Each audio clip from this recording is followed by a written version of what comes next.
we're going to be running through a Garmin watch that I got recently. So I got a very special package here, nicely wrapped. It comes with a charging cable, and these unboxing videos really satisfying.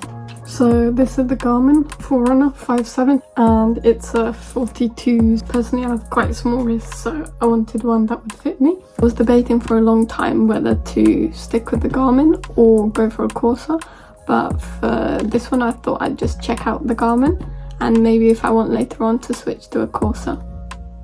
So let's get ready and unbox it. Right, this is what the watch looks like. I opted for the standard black colour.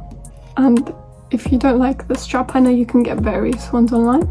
I'm left-handed, that's why I'm putting on. Let's try it on the wrist to see how it fits. Now let's see if it has instructions. Then a more detailed general watch. It's the on button, which is here at the side. It's English.